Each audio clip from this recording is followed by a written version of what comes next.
Meu nome é José Armando Vanucci, eu sou jornalista. Ao longo da minha carreira, mais de 27 anos, ao longo da minha carreira, eu fui me especializando na cobertura sobre televisão. E é claro que novela é, talvez, como é o principal produto da televisão brasileira, novela foi talvez o foco principal aí. Mas claro que fala dos programas de auditório, dos jornalísticos, de tudo que compõe a televisão, principalmente dramaturgia.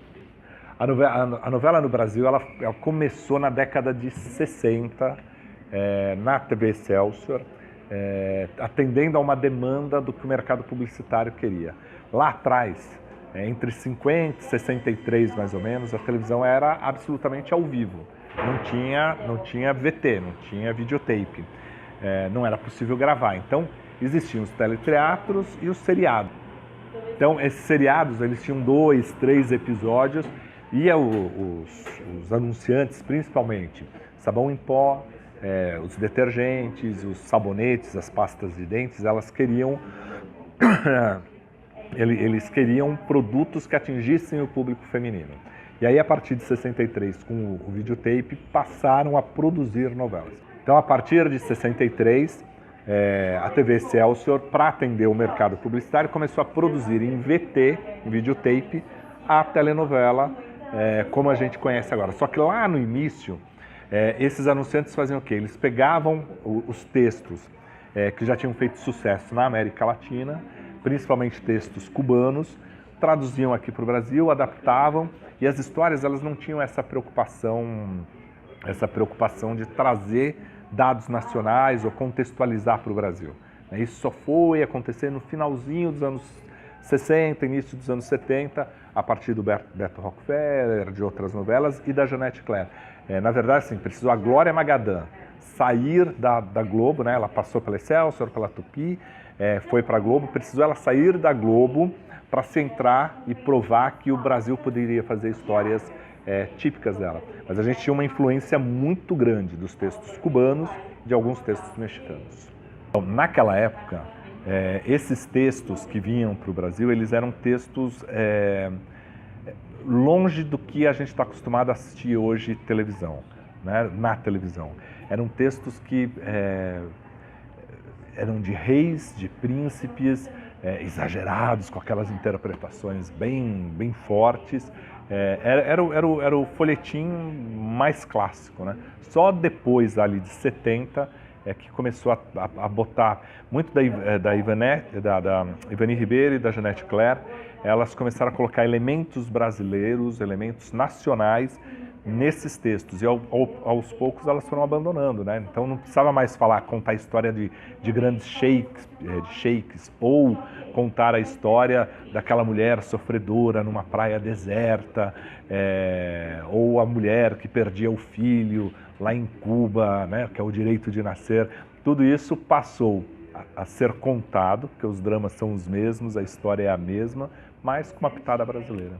Na verdade, assim, como mercado, eles começaram a perceber isso quando a Globo entrou na produção de telenovela, começou a perceber que precisava atrair, que o telespectador já não se envolvia tanto com essas histórias fantasiosas, né? E que era possível você ter autores brasileiros falando sobre os nossos problemas. Então, ali, os primeiros autores, você vai pegar a Lauro César Muniz, atuou muito nisso, a Jeanette Claire, a Ivani Ribeiro, vários outros, o Gianfrancesco Guarneri escreveu algumas novelas na Tupi, todos eles eram autores brasileiros, que conheciam o teatro brasileiro, a dramaturgia brasileira, a nossa realidade, começaram a retratar isso nas novelas. Claro que com o folhetim, aquele gênero, as pessoas sempre falam assim que a interpretação são 2, 3 tons acima do que é o natural, existe sim o exagero do folhetim,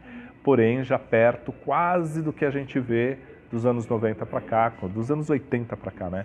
Nessa coisa bem brasileira mesmo. As novelas mexicanas, assim, se você olhar, você tem alguns grandes centros produtores, né? O Brasil é um deles, o México é outro. O México ele produz talvez uma quantidade muito maior de novelas do que o Brasil, né? E no decorrer dos anos criou um estilão com menos personagens, menos núcleos, com aquela coisa mais hispânica, mais latina, mais quente. E o Brasil foi para uma outra linguagem. Se a gente olhar as novas novelas mexicanas que a Televisa está fazendo, que a Azteca está fazendo, essas novelas já têm uma pegada diferente. Já se abriu para muito mais para externas, a interpretação já é outra. Aos poucos eles começam a tirar o ponto eletrônico, que é uma outra diferença. Porque assim, aqui no Brasil a gente tem basicamente, a televisão foi formada basicamente por profissionais do rádio, que trabalhavam com improviso, e por profissionais do teatro. Então, esses atores que eram do teatro, esses diretores que eram do teatro, qualificaram a teledramaturgia de uma outra maneira, né? A origem da teledramaturgia no México é diferente, né? Lá a indústria pegou a quantidade de novela era muito grande, e você precisava, não dava para errar. Então, quando veio o ponto eletrônico, se deixou de lado a preocupação do ator se aprofundar na criação da personagem, decorar o texto, buscar as emoções, porque você precisava entregar. Então, o ator de lá foi treinado para trabalhar assim, entregar esse tipo de emoção.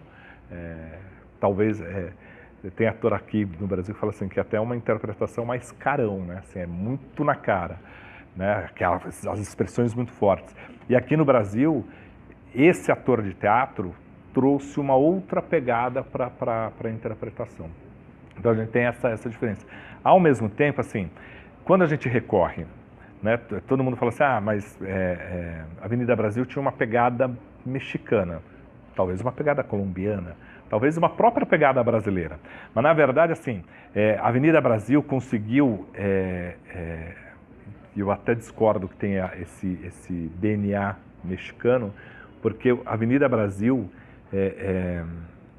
ela aconteceu no auge da classe C, quando a população cresceu economicamente. E isso mostrou, naquele momento as pessoas começaram a consumir mais, a ter mais, e a ser o que era sempre, né? A falar mais alto, a falar gesticulando mais. Então a Avenida Brasil retratou muito isso. Talvez não tanto o jeito mexicano de fazer novela, mas o jeito brasileiro de ser, essa ascensão do povo. Isso talvez se confunda um pouco quando a gente vê o jeito mexicano de interpretar.